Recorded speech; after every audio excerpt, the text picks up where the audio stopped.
Good morning friends, Rathore classes पे आप लोग का स्वागत है। अगला प्रश्न आपका प्रश्नावली 1 का बी है। इस चैप्टर को बनाने से पहले इसमें कुछ थ्योरी है जो आपको सीखना है। तो इस चैप्टर में आपको अंकगणित का मूलभूत प्रमेय से महत्तम समापवर्तक और लसाअ जो है बनाना है। तो क्या होता है अंकगणित का मूलभूत प्रमेय, इसका थ्योरी है जो आपको हम पहले बता देते हैं। उसके बाद जो है प्रश्नावली 1 का बी जो चैप्टर है उसको हम बनाएंगे। तो आइए हम पहले समझ लेते हैं कि जो महत्तम समापवर्तक है वो क्या होता है। तो महत्तम समापवर्तक को शॉर्ट में मसा बोला जाता है। महत्तम को म और समापवर्तक को स बोलते हैं। तो शॉर्ट में इसको क्या बोलते हैं, मसा। या महत्तम समापवर्तक को इंग्लिश में HCF बोला जाता है शॉर्ट में। इसका फुल फॉर्म जो होता है वो होता है हाईएस्ट कॉमन फैक्टर। H का मतलब हाईएस्ट, C से होता है कॉमन और F का मतलब हुआ फैक्टर। तो हाईएस्ट कॉमन फैक्टर को शॉर्ट में HCF बोला जाता है और महत्तम समापवर्तक को शॉर्ट में मसा बोला जाता है। तो महत्तम समापवर्तक को समझने से पहले आपको यहाँ पे जैसे लिखा हुआ है फैक्टर, तो ये फैक्टर जो है क्या होता है। फैक्टर को हिंदी में गुणनखंड बोलते हैं या अपवर्तक भी कहते हैं। अपवर्तक कहिए या गुणनखंड कहिए, दोनों एक ही चीज़ है। तो पहले हम जान लेते हैं कि गुणनखंड जो है क्या होता है। तो देखिए इसका परिभाषा है कि वैसी संख्याएं जिसमें दी गई संख्या पूर्णतः विभाजित हो जाए उसे गुणनखंड या अपवर्तक कहते हैं। अगर इसको इंग्लिश में क्या बोलेंगे, फैक्टर बोला जाता है। और फैक्टर का डेफिनेशन क्या होता है कि the number which is exactly divide the given number is called the factor of the given number. तो आपको परिभाषा से समझ में नहीं आया होगा कि गुणनखंड क्या होता है। तो इसको हम एग्जाम्पल के माध्यम से समझाते हैं। देखिए एग्जाम्पल, अगर कोई कह देगा कि 4 का गुणनखंड बताइए, 4 का गुणनखंड क्या होगा। तो पहले आपको देखिए 4 जो है, 4 देखिए कि कौन कौन सी संख्या से कटता है। तो 1 से तो सब संख्या कट जाता है, तो 1 हो गया। फिर देखिए 4 जो है 2 से भी कट जाएगा। फिर 4 जो है 4 से कटेगा। यानी कोई भी संख्या 1 से भी कट जाता है और स्वयं से भी कट जाता है, ये तो आपको एकदम कन्फर्म है। उसके बाद और चेक करिए कि और कोई संख्या है जो इस दी गई संख्या को काट रहा है, तो 2 है। तो 4 को जो है 1 भी काट देगा, 2 भी काट देगा और 4 भी काट देगा। 3 से कटेगा, नहीं कटेगा। तो 1, 2 और 4 यही जो है आपका 1, 2 और 4। 1, 2, 4 जो है क्या है, तो 4 का गुणनखंड है। तो देखिए वही कहा था, वैसी संख्याएं जिसमें दी गई संख्या पूर्णतः विभाजित हो जाए। तो वैसी संख्याएं का मतलब हुआ कि ये जब संख्या है से और जिसमें दी गई संख्या कौन आपका दिया हुआ है, 4 है, पूर्णतः विभाजित हो जाए, माने पूरी ई जो है कट जाना चाहिए। तो देखिए 1 से अगर हम 4 को काटेंगे तो पूरी कट जाएगा। फिर अगर 4 को हम 2 से काटेंगे तो 4 पूरी कट जाएगा। और 4 को अगर फिर हम 4 से काटेंगे तो 4 क्या हो जाएगा, पूरी कट जाएगा। तो हम कहेंगे कि 4 का जो गुणनखंड हुआ, 1 हुआ, 2 हुआ और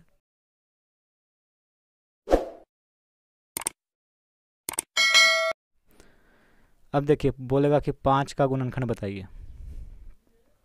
5 का गुणनखंड क्या क्या होगा। तो पहले चेक करिए 5 कटेगा किससे, 1 से भी कट जाएगा और 5 से कटेगा। और तो नहीं कटेगा, 2 से नहीं कटेगा, 3 से नहीं कटेगा, 4 से नहीं कटेगा। तो 2, 3, 4 से पूरा नहीं कटेगा। 1 और 5 से पूरा 5 कट रहा है, इसलिए 5 का जो गुणनखंड हुआ 1 हुआ और 5 हुआ। गुणनखंड जो होता है जो दी गई, जैसे आपको कोई बोल देगा कि 10 का गुणनखंड बताइए, तो एक चीज़ ध्यान में रखिएगा, जो गुणनखंड होगा वो 10 से ज़्यादा नहीं होगा, मतलब 11 नहीं होगा, 10 से बड़ा नहीं होगा। कोई भी गुणनखंड हो जो संख्या दिया हुआ रहेगा उससे छोटा ही होगा या उसके बराबर होगा, उससे बड़ा नहीं होगा। अगर आपको कोई 20 दे दिया और बोलेगा कि गुणनखंड बताइए, और मान लीजिए कि आप एक 21 बोल दिए कि 21 भी जो है इसका गुणनखंड है, तो गलत है। गुणनखंड दी गई संख्या से हमेशा उसके बराबर न तो फिर छोटा होता है, बड़ा नहीं होता है इससे। तो यही है। बोलेगा 16 के गुणनखंड बताइए, तो ठीक है 16 का गुणनखंड निकालिए। गुणनखंड बोलिए चाहे अपवर्तक बोलिए, दोनों एक ही चीज़ है। अपवर्तक भी गुणनखंड को ही कहते हैं। तो 16 का गुणनखंड क्या होगा, देखिए 16 1 से भी कट जाएगा, 2 से भी कटेगा, 4 से कटेगा, 8 से कटेगा और 16 से कटेगा। तो 1 2 4 8 16 क्या हुआ, 16 का ये सब गुणनखंड है। क्योंकि एक भी देखिए 16 को पूरा पूरा काट देगा तो ये गुणनखंड हो गया। 2 भी जो है 16 को पूरा पूरा काट देगा तो 2 भी गुणनखंड है। एक प्रश्न आपसे पूछ देगा कि बताइए 4 जो है 18 का गुणनखंड है कि नहीं। तो ठीक है, 4 के बारे में पूछ रहा है, गुणनखंड किसका नहीं है, 18 का है कि नहीं से पूछ रहा है। तो देखिए 18 में 4 से भागा दीजिए, तो चरका पढ़ेंगे 4 मतलब 4 चक 16 और 8 में से 6 हो गया 2 और 1 में से गया, शेष कितना बच गया, 2 बच गया। यानी कि जब 4 से इसमें भागा दिए तो पूरा पूरा नहीं कटाई, शेष बच जा रहा है। तो ये 4 क्या होगा, गुणनखंड नहीं होगा 18 का, क्योंकि शेष बच रहा है 2 और पूरा पूरा नहीं कट रहा है।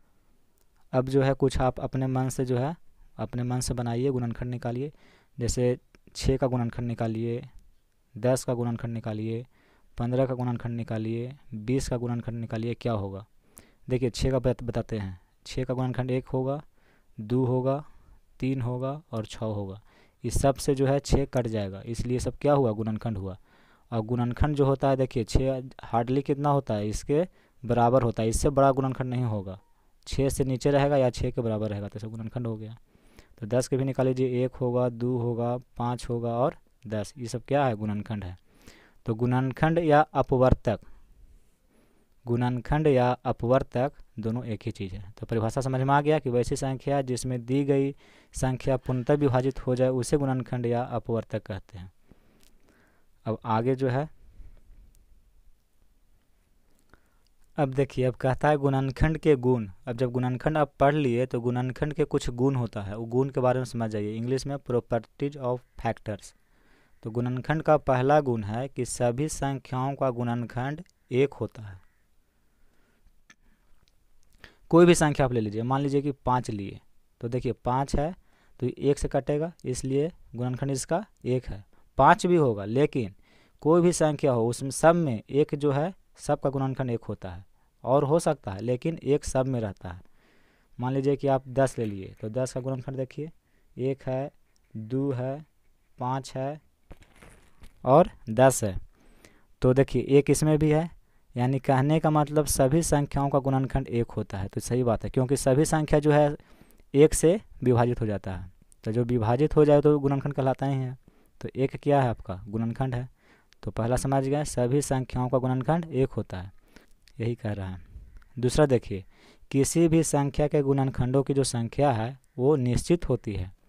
कहने का मतलब है इसका, 6 एक संख्या है तो इसका भी गुणनखंड जो है निकालिए आगे, तो 1 होगा, 2 होगा, 3 होगा और 5 होगा। तो इसका जो गुणनखंड है वो निश्चित है, 1 2 3 5। 7 8 नहीं हो सकता है, क्योंकि ये सभी इसका 7 ले लेंगे तो 7 इससे कटेगा, 7 से अगर हम 6 में भाग लगाएंगे तो नहीं कटेगा। तो वही कह रहा है, किसी भी संख्या के गुणनखंडों की संख्या निश्चित होती है। अगला, किसी भी संख्या के सबसे छोटा गुणनखंड 1 होता है तथा सबसे बड़ा जो गुणनखंड है वो संख्या स्वयं होता है। यहाँ पे लिखिएगा बड़ा क्या कहा कि किसी भी संख्या के सबसे छोटा गुणनखंड 1 तथा सबसे बड़ा गुणनखंड वो संख्या स्वयं होता है। देखिए मान लीजिए कि 10 एक संख्या है, तो इसका गुणनखंड निकालिए तो क्या होगा, तो 10 का गुणनखंड 1 होगा, 2 होगा, 5 होगा और 10 होगा। तो सबसे छोटा गुणनखंड कितना हुआ, 1 हुआ, और सबसे बड़ा गुणनखंड कितना हुआ, 10 हुआ। तो 10 तो स्वयं है, खुद है, और छोटा 1 है। तो वही कह रहा है, किसी भी संख्या के सबसे छोटा गुणनखंड 1 रहेगा, 1 से छोटा नहीं होगा गुणनखंड, तथा सबसे बड़ा गुणनखंड क्या होगा, तो वो संख्या स्वयं होगा जो संख्या दिया हुआ है।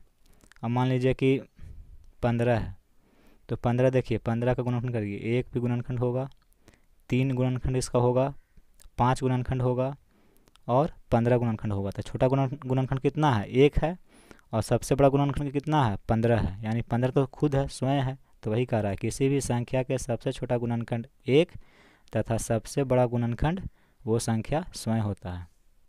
अगला देखिए, गुणनखंड दी गई संख्या से बड़ा नहीं होगा।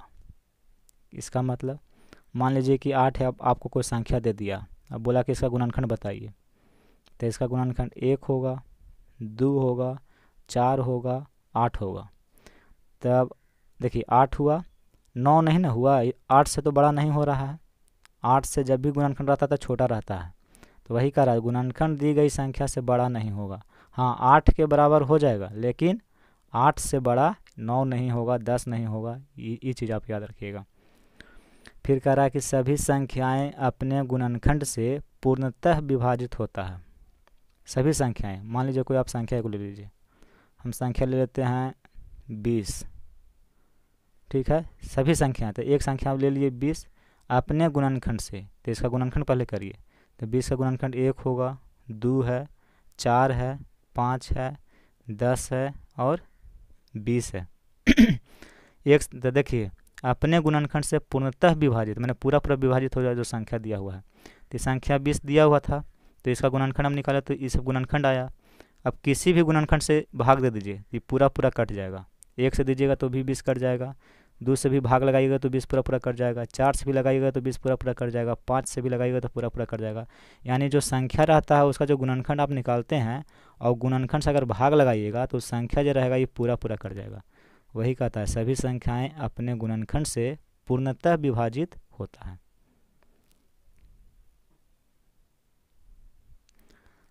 अब देखिए कहता है सार्व गुणनखंड, या मतलब सार्व गुणनखंड को बोला जाता है उभयनिष्ठ गुणनखंड, या उभयनिष्ठ गुणनखंड को भी समापवर्तक बोला जाता है। तीनों जो लिखा हुआ है सार्व गुणनखंड, उभयनिष्ठ गुणनखंड, समापवर्तक, ये तीनों एक ही चीज़ है।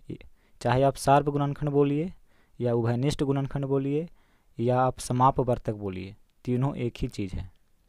इसको इंग्लिश में कॉमन फैक्टर बोला जाता है। फैक्टर तो आप अभी पढ़ा दिए आपको कि फैक्टर क्या होता है, अब कॉमन फैक्टर पढ़ना है कि कॉमन फैक्टर जो है क्या होता है, यानी सार्व गुणनखंड क्या होता है, उभयनिष्ठ गुणनखंड क्या होता है, समापवर्तक क्या होता है। तीनों चीज़ जो हम बोल रहे हैं ये तीनों एक ही चीज़ है। तो देखिए परिभाषा से कहता है कि वैसी संख्या जो दिए गए सभी संख्याओं के गुणनखंड में हो उसे ही दी गई संख्याओं का सार्व गुणनखंड या समापवर्तक कहते हैं। ये बोलिए चाहे ये बोलिए, बात बराबर एक ही चीज़ है। तो परिभाषा से समझ में तो आपको नहीं आया, इसको एग्जाम्पल के माध्यम से समझाते हैं क्या लिखा हुआ है। देखिए एग्जाम्पल, अब देखिए 4 का गुणनखंड क्या होगा। 4 का पहले गुणनखंड आप लिख लीजिए। तो गुणनखंड बताए हैं, गुणनखंड वो संख्या होता है जो दी गई संख्या को पूरा पूरा विभाजित कर दे। तो 4 को कौन कौन संख्या पूरा पूरा काट देगा, 1 भी काट देगा, 2 भी काट देगा और 4 भी काट देगा। यही ना संख्या है जो 4 को पूरा पूरा काट देगा। तो जो संख्या दी गई संख्या को पूरा पूरा काट दे वही संख्या क्या कहलाता है, गुणनखंड कहलाता है, जो दिया हुआ संख्या उसका। तो 4 का गुणनखंड हम निकाल लिए, 1 आएगा, 2 आएगा और 4 आएगा। 8 का गुणनखंड निकालिए, 8 का गुणनखंड। तो 8 के गुणनखंड देखिए कौन कौन ऐसा संख्या है जो 8 को पूरा पूरा काट देगा। 1 काट देगा, 2 भी काट देगा 8 को, 4 भी पूरा पूरा काट देगा और 8 भी काट देगा। यही 4 संख्या है जो 8 को पूरा पूरा काट देगा। इसलिए 1, 2, 4, 8 जो है 8 का ये सब गुणनखंड हुआ। अब देखिए क्या कह रहा है, समापवर्तक यानी सार्व गुणनखंड निकालिए। समापवर्तक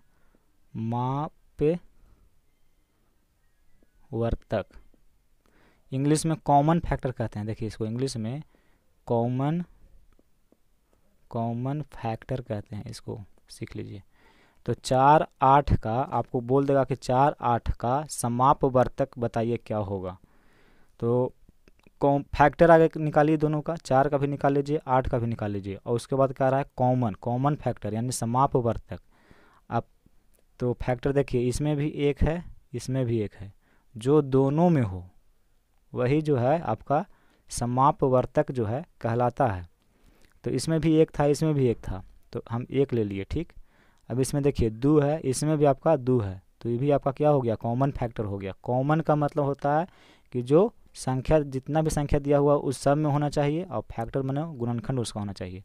तो 2 भी दोनों में था, तो 2 भी हो जाएगा आपका। अब देखिए 4 इसमें भी है, 4 का गुणनखंड में भी 4 है, 8 के गुणनखंड में भी 4 है। तो जब दोनों में हो तो वही कॉमन फैक्टर होता है। कॉमन का मतलब जो दोनों में हो फैक्टर। तो 4 भी आपका क्या है, दोनों में है, तो 4 भी ले लिए। तो ये सब क्या है, समापवर्तक है। समापवर्तक जो दोनों में हो फैक्टर जो। अब देखिए 8 के बारे में बोलेगा कि 8 जो है समापवर्तक है कि नहीं। तो 8 तो इसमें है, 8 के गुणनखंड में है, लेकिन 4 के गुणनखंड में 8 नहीं है, तो ये समापवर्तक नहीं कहलाएगा, ये कॉमन फैक्टर जो है नहीं कहलाएगा, तो इसको हमको नहीं लिखना है। तो 4 और 8 का समापवर्तक जो हुआ, क्या क्या हुआ, 1 हुआ, 2 हुआ और 4 हुआ। समापवर्तक बोलिए चाहे सार्प गुणनखंड बोलिए या उभयनिष्ठ गुणनखंड बोलिए, एक ही चीज़ है।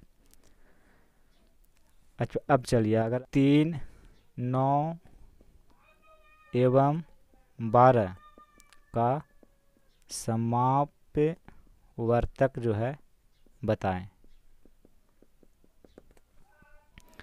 3, 9, 12 का समापवर्तक हमको निकालना है, कॉमन फैक्टर निकालना है, क्या होगा, ठीक है। तो 3 को पहले आप क्या कर लीजिए, गुणनखंड कर लीजिए। तो 3 का गुणनखंड क्या होगा, 1 और 3, यही दो संख्या से ना 3 कटेगा, तो 1 और 3 क्या हो गया, गुणनखंड हो गया। फिर 9 का भी गुणनखंड निकाल लीजिए। 9 का होगा 1, 1 से भी कटेगा, 3 से भी कटेगा और 9 से भी कटेगा। तो 9 का गुणनखंड हो गया, 1 हो गया, 3 हो गया और 9 हो गया। 12 है, तो देखिए 12 का भी हम निकालेंगे। तो 12 1 से भी कट जाएगा, 2 से भी, 2 भी जो है 12 को काट देगा, 3 भी 12 को काट देगा, 4 से भी कट जाएगा, 6 से भी कट जाएगा और 12 से भी कट जाएगा। यानी 12 का जो गुणनखंड हुआ, 1 भी होगा, 2 भी होगा, 3 भी होगा, 4 भी होगा, 6 भी होगा और 12 भी होगा। तो सबके पहले हम गुणनखंड निकाल लिए। समापवर्तक निकालने के लिए सबसे पहले जो भी संख्या दिया हुआ रहेगा उसका गुणनखंड निकाल लीजिए। अब देखिए 3, 9 और 12 का जो समापवर्तक होगा, समापवर्तक इंग्लिश में बोलते हैं कॉमन फैक्टर, कॉमन फैक्टर, ठीक है। तो कॉमन फैक्टर कहेगा कि 3, 9, 12 का कॉमन फैक्टर निकालिए, या हिंदी में बोलेगा कि 3, 9, 12 का समापवर्तक क्या होगा। तो देखिए समापवर्तक कॉमन फैक्टर, तो एक इसमें भी है, एक इसमें भी है, एक इसमें भी है। जितना भी संख्या दिया हुआ है अगर उस सब में कॉमन फैक्टर है, सब में है, तो उसको हम ले लेंगे। तो एक जो था तीनों में था, तो एक को हम क्या किए, ले लिए, तो एक हो गया समापवर्तक। अब देखिए 3 में गुणनखंड में 3 है, 9 में भी गुणनखंड में 3 है और 12 का भी गुणनखंड 3 है, यानी 3 का भी गुणनखंड 3, 9 का भी 3 और 12 का भी 3। तो 3 जो है तीनों में है, तो ये भी आपका क्या हो गया, कॉमन हो गया, कॉमन फैक्टर हो गया। तो 3 भी हो गया आपका समापवर्तक। अब 9 इसमें है लेकिन 12 और 3 में नहीं है, 2 तो 12 में है लेकिन आपको 9 और 3 में नहीं है, 4 आपको 12 का गुणनखंड है लेकिन ये दोनों में आपका 4 नहीं है, 6 इसमें है, ये दोनों में नहीं है, 12 इसमें है, ये दोनों में नहीं है। तो ये सब नहीं लेंगे, उसी संख्या को लेंगे जो तीनों में हो, वही जो है आपका कॉमन फैक्टर कहलाएगा। तो एक तीनों में था और 3 जो था तीनों में था। तो 3, 9, 12 का समापवर्तक क्या होगा, तो 1 होगा और 3 होगा, जिसको कॉमन फैक्टर इंग्लिश में कहते हैं। इसको आप याद रखिएगा। अब देखिए आपको पढ़ना है महत्तम समापवर्तक।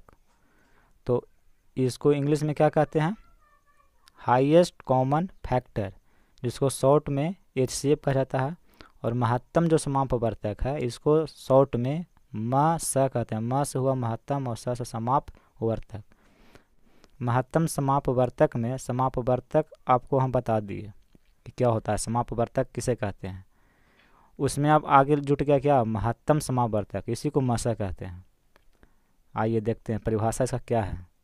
महत्तम समापवर्तक कहता है कि वह सबसे बड़ी संख्या जिससे दी गई सभी संख्याएं पूर्णतः विभाजित हो जाए, उसे ही दी गई संख्याओं का महत्तम समापवर्तक कहते हैं।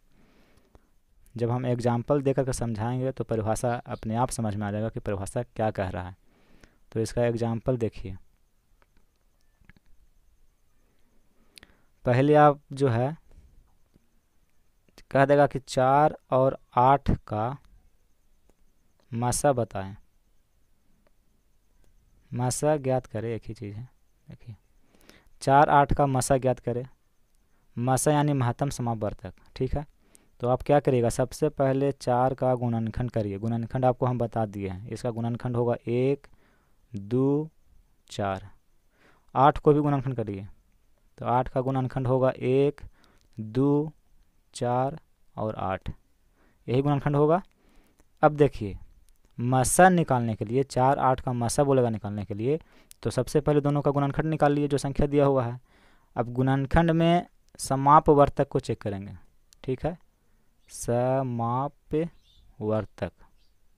कि 4 8 का जो समापवर्तक होगा वो क्या होगा, तो समापवर्तक अभी बताया आपको कि जो दोनों में हो, और जो गुणनखंड दोनों में हो, एक इसमें है तो एक इसमें भी होना चाहिए, कॉमन होना चाहिए, उसी को हम लेंगे। समापवर्तक उसी को कहते हैं जो दोनों में हो, वैसा गुणनखंड जो दोनों में हो। सभी संख्या में जो भी संख्या दिया हुआ सब संख्या में अगर वो गुणनखंड है तो वही समापवर्तक होता है।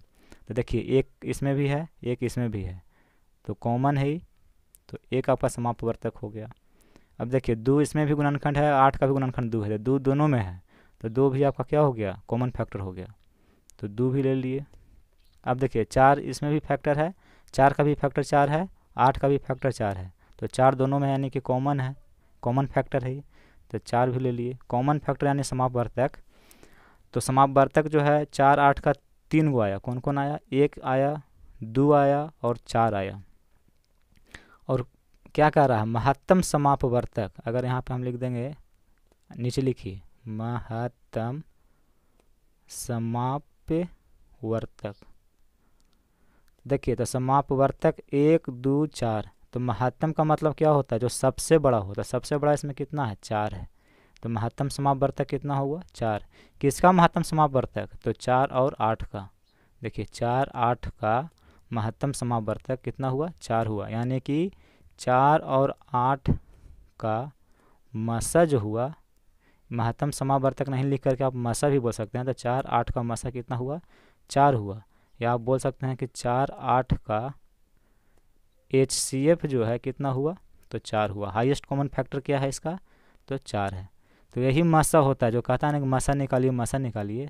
तो मसा निकालने के लिए अगर संख्या आपको दिया हुआ है, कोई भी संख्या आपको दिया हुआ है, तो पहले उसका गुणनखंड निकाल लीजिए। इस तरह से जब गुणनखंड निकाल लीजिएगा तो आपको उसमें से समापवर्तक मिल जाएगा, इंग्लिश में जिसको कॉमन फैक्टर कहते हैं। फिर कॉमन फैक्टर उसमें से आप चूज कर लीजिए, मतलब उसको निकाल लीजिए। अब समापवर्तक में देखिए कि सबसे बड़ा कौन है, जो सबसे बड़ा होगा वही आपका महत्तम समापवर्तक कहलाएगा, चाहे मसा कहलाएगा चाहे HCF कहलाएगा, सब एक ही चीज़ है। तो यही आपका था। एक और आपको एग्जांपल देते हैं कि 3 9 और 12 का मसा जो है ज्ञात करें, ठीक है। मसा निकालिए, चाहे महत्तम समापवर्तक बताइए चाहे HCF बताइए, एक ही चीज़ है। तो सबसे पहले जो संख्या, इसमें क्या संख्या दिया हुआ है, 1 2 3 संख्या दिया हुआ है। तो सबसे पहले 3 है, तो 3 को हम गुणनखंड कर देंगे, तो 1 हो जाएगा और इसका 3 हो जाएगा। 9 है, तो 9 का भी गुणनखंड कर देंगे, 1 3 और 9। 12 का भी गुणनखंड करेंगे, तो 12 का गुणनखंड हो जाएगा 1 2 3 4 6 12। सबका गुणनखंड हम निकाल लिए। अब गुणनखंड निकालने के बाद आप समापवर्तक निकालिए कि कॉमन फैक्टर जो है क्या है, तीनों का कॉमन फैक्टर यानी तीनों का जो समापवर्तक है वो क्या है। देखिए एक इसमें भी है इसमें भी है इसमें भी है, तीनों में एक है, तो एक क्या हो गया, कॉमन फैक्टर हो गया, समापवर्तक हो गया, तो लिख दिए। अब देखिए 3 इसमें भी है इसमें भी है इसमें भी है, जब तीनों में है तो ये भी कॉमन फैक्टर आपका हो गया, जो तीनों में हो, तीनों संख्या में होना चाहिए, तो 3 हो गया। अब देखिए इसमें 9 है फैक्टर, इसमें 9 है इसमें भी नहीं है इसमें भी नहीं है, तो इसको नहीं लेंगे। 2 इसमें है लेकिन ये दोनों में नहीं है, 4 इसमें है ये दोनों में नहीं है, 6 इसमें है ये दोनों में नहीं है, 12 इसका है लेकिन इसमें नहीं है, तो ये सब नहीं लेंगे। वही फैक्टर लेते हैं जो सब में हो, वही कॉमन फैक्टर होता है, वही समापवर्तक कहलाता है। तो हमको 1 और 3 मिला जो समापवर्तक है, ठीक। अब देखिए अब कहेगा आपको महत्तम समापवर्तक बताइए, 3 9 12 का महत्तम समापवर्तक बताइए। तो हमको तो ये पता चल गया कि 3 9 12 का समापवर्तक 1 और 3 है, लेकिन महत्तम कह रहा है यानी कि सबसे बड़ा वाला कह रहा है, तो सबसे बड़ा वाला 3 ही ना है, तो इसका महत्तम समापवर्तक कितना हो गया, 3 हो गया। यानी 3 9 12 का मसा जो हुआ वो कितना हुआ आपका, 3 हुआ। यही आपका मसा होता है जिसको महत्तम समापवर्तक कहते हैं, हाईएस्ट कॉमन फैक्टर कहते हैं।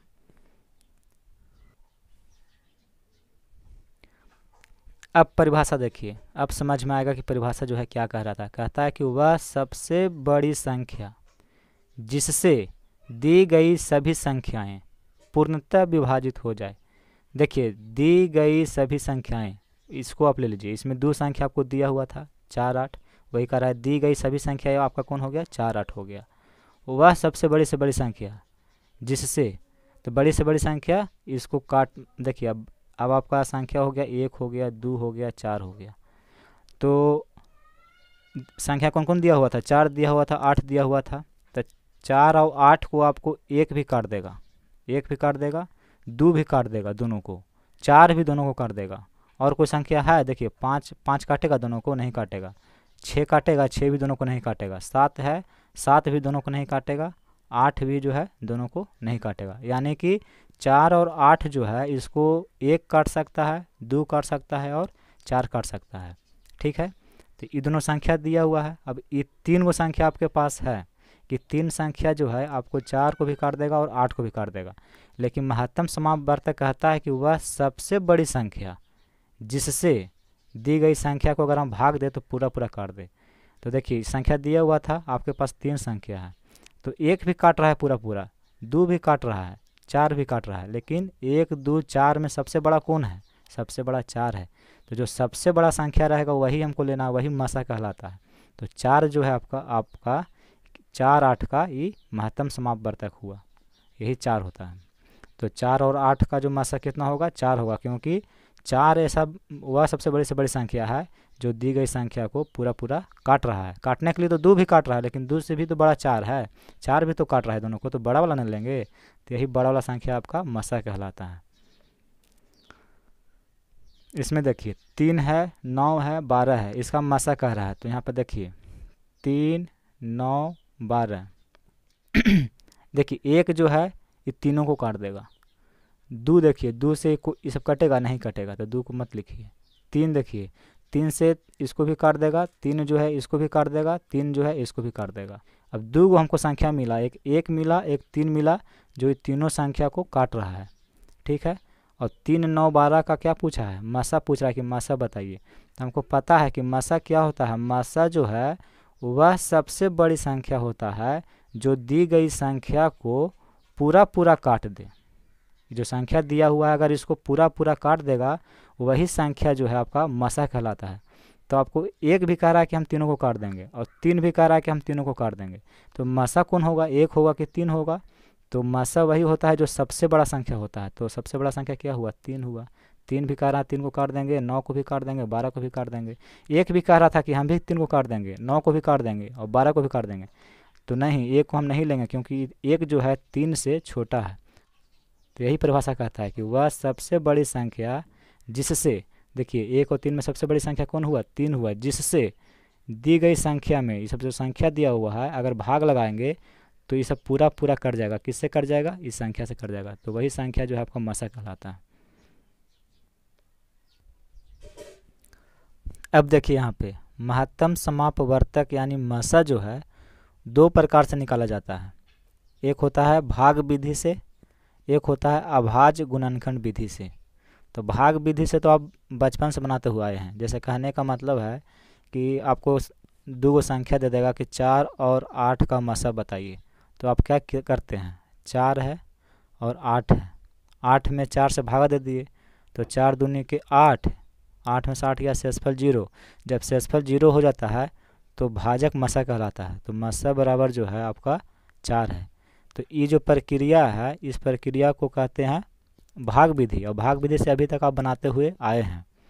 अब जो है आपको पढ़ना है अभाज्य गुणनखंड विधि से, प्राइम फैक्टोराइजेशन मेथड से मसा बताइए। कह देगा कि 4 और 8 जो संख्या है इसका मसा बताइए, भाग विधि से नहीं बताइए बल्कि अभाज्य गुणनखंड विधि से बताइए। तो देखिए आपको क्या करना है। अभाज्य गुणनखंड विधि का पहले परिभाषा देख लीजिए क्या कहता है।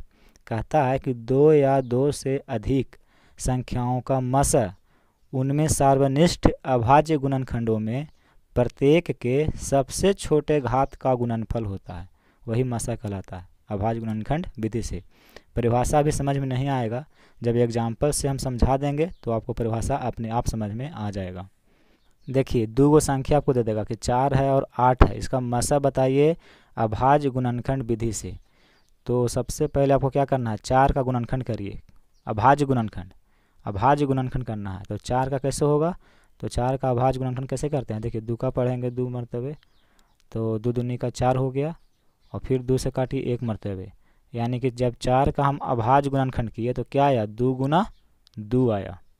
8 का भी अभाज्य गुणनखंड करिए, तो अभाज्य गुणनखंड करेंगे 2 से लगाएंगे तो 2 चौके 8, फिर 2 से लगाएंगे तो 2 4 2 से कट जाएगा, फिर 2 से लगाएंगे तो 1, यानी कि जब 8 को हम कर रहे हैं अभाज्य गुणनखंड तो आ रहा है 2 गुना 2 गुना 2 गुना 1, 1 नहीं लिखा जाता है गुना में, ठीक है।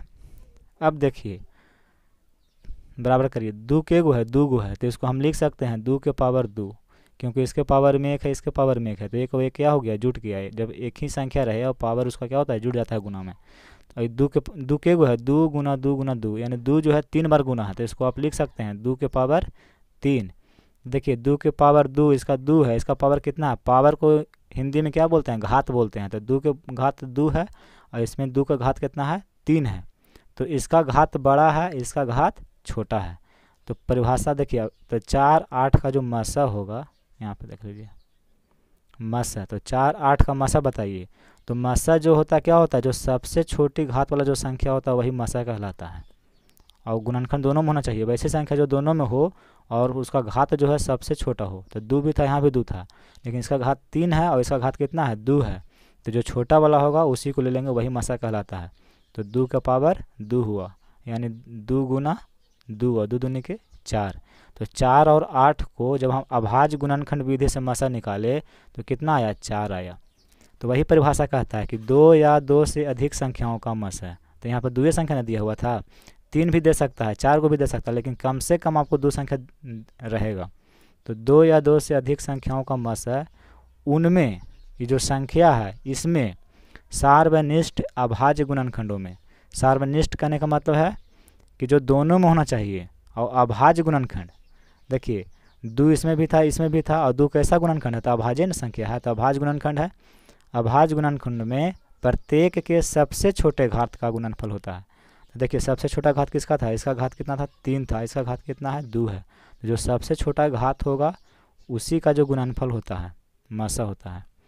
तो छोटा वाला घात 2 के पावर 2 है, तो इसको देखिए 2 के पावर 2 का मतलब हुआ 2 गुना 2 और 2 दूनी के 4। तो वही कहता है 2 या 2 से अधिक संख्याओं का मसा, उनमें सार्वनिष्ठ अभाज्य गुणनखंडों में प्रत्येक के सबसे छोटे घात का गुणनफल होता है, वही मसा कहलाता है। एक और एग्जाम्पल देंगे तो आपको परिभाषा और अच्छी तरह से क्लियर हो जाएगा।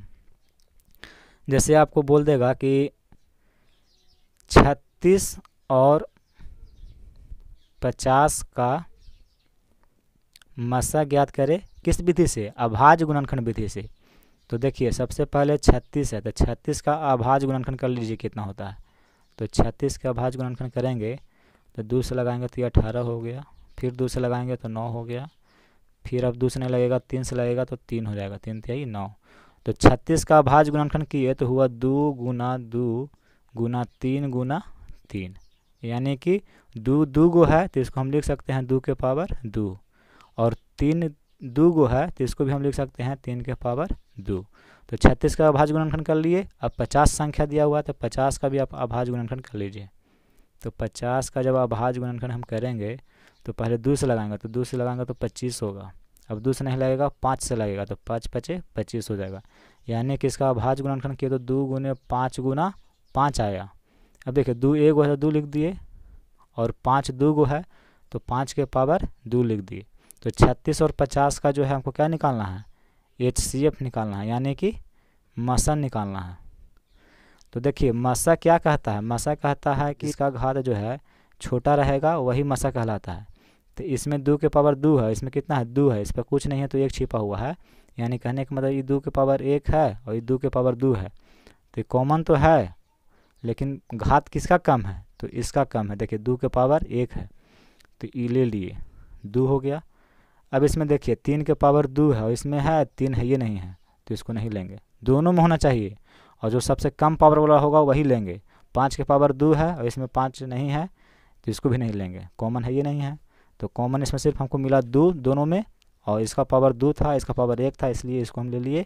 तो 36 और जो 50 है, इसका जो HCF होगा वो कितना होगा, 2 होगा, मसा 2 होगा।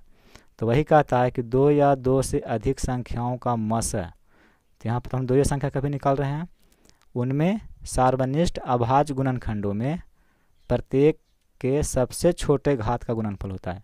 ये बड़ा घात था, ये छोटा घात था, इसी का गुणनफल होता है। यही महत्तम समापवर्तक था, मसा था, जिसके बारे में हम आपको शुरू से इसका लेकर के शुरू से लास्ट सारा चीज़ इसका बता दिए कि गुणनखंड क्या होता है, समापवर्तक क्या होता है, महत्तम समापवर्तक क्या होता है, ये कितने प्रकार से बनता है, 2 प्रकार से बनता है। ये तो आपको पिछला चैप्टर में भी बता चुके हैं। अभी जो पढ़ना है आपको अभाज्य गुणनखंड विधि से पढ़ना है, इसको भी बता दिए किस तरह से मसा ज्ञात किया जाता है। तो मसा क्लियर हो गया। अब जो है आपको आगे पढ़ना है वो है LCM, इसको भी देख लेते हैं कि क्या होता है।